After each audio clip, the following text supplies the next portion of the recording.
So this is our movie review on The Revenant, and we're gonna go give our ratings because we didn't agree again. Yeah, so I give it a 7. Okay, I give it like a 4.75.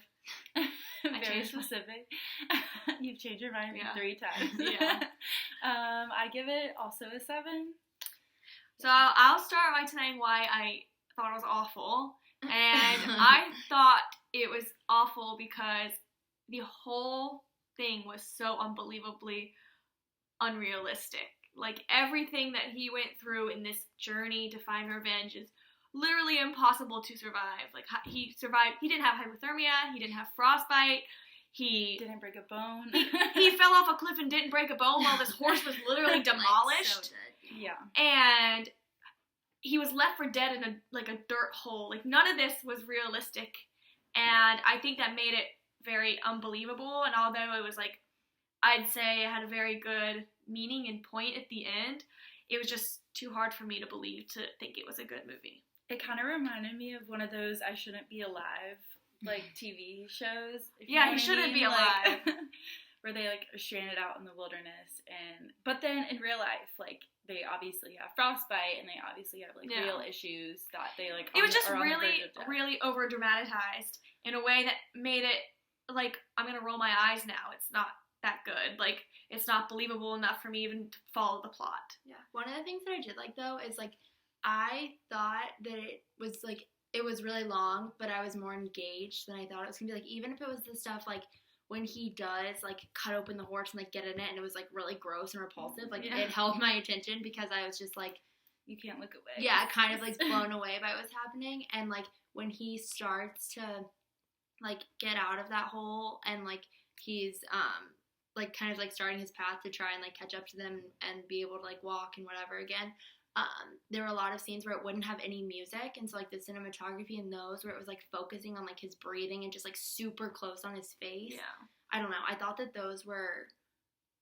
It was definitely very realistic. emotional. Like, I thought it was, like, very good at, like, getting the audience in and, like, rooting for him to get revenge at the end, even though, like, that ends up kind of being problematic. Yeah.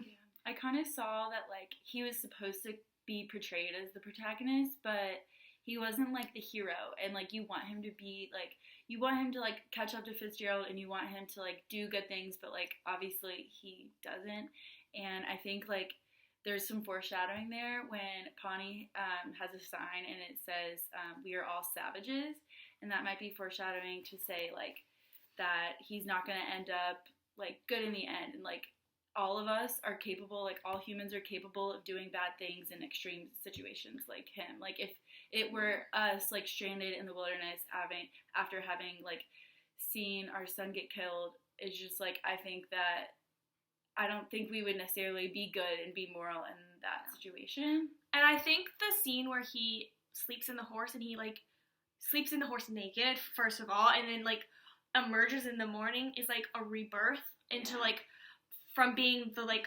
strong, like, good guy that he was at the beginning of the movie to this angry, savage, like, spiteful person that he is throughout the rest of the movie. Like, we want him to be the good guy at the end and to not kill Fitzgerald. We want him to capture Fitzgerald so he gets the punishment that he deserves. But that scene is, like, very momentous in him, like, this is it, I need to do this, like, I'm so close, I'm going to kill the man who ruined my life. Yeah. And I think it also points a lot to, like, history, and the word savage is kind of brought up a lot, and pointing out, like, who really was a savage back then. Like, Americans, I mean, I guess the British came in, and the French came in, like, thinking that all these natives were savages, when in reality, they were the one going around killing people, raping women, like, taking over the land. And I think that's really shown in Glass's character, because at the beginning he, like, grew up in an Indian tribe. His wife was like a Native American, and his son was Native American, and after all that was gone, you could see him developing those savage characteristics that the Europeans came over with. Yeah, and that's how it portrays, like, the group of, like, the French, like, Tussaud or something, yeah, who he eventually kills, because it shows they've taken, like, like chief or some like higher level Yeah. of like the Pawnee tribe's daughter. Yeah. And he's like raping her, and he like ends up saving. Yeah. Glass saves her from the French. Yeah. So I didn't like this movie. I didn't like it. I think it was an okay movie, because of the like this commentary on savagery, but I thought it could have done with a lot less extreme and unbelievable like events going on in it. So that's why I gave a lower score. But despite all that, I like you guys were saying, like the cinematography and just like the sound effects and just like the way they did the movie was like pretty well done.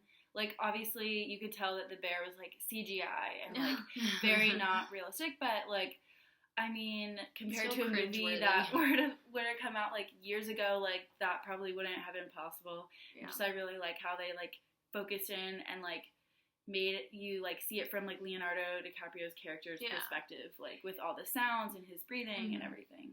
And then when he has like, you know, when he like drinks water for the first time and the blood like comes out of his neck. Yeah, it's so gross. And he like, well, I think that shows how great the acting is, and that's the reason that it won the Oscars. Like the things that these actors had to put themselves through to make it believable. Casting him in that role was really smart. Yeah, I think that's why it was thought of by critics as a good movie, just because it's just such incredible acting, such incredible scenery. But I don't know if the movie itself was really that great. I think it was very different from the other like DiCaprio movies I've seen, and like Dr. Hammer said in class, like he said this is like the best, like the prime of Leonardo DiCaprio. I don't think so. And I was like very looking forward to see it, but like I also just don't love like blood and guts and fight scenes, and it was like very different than what I was expecting.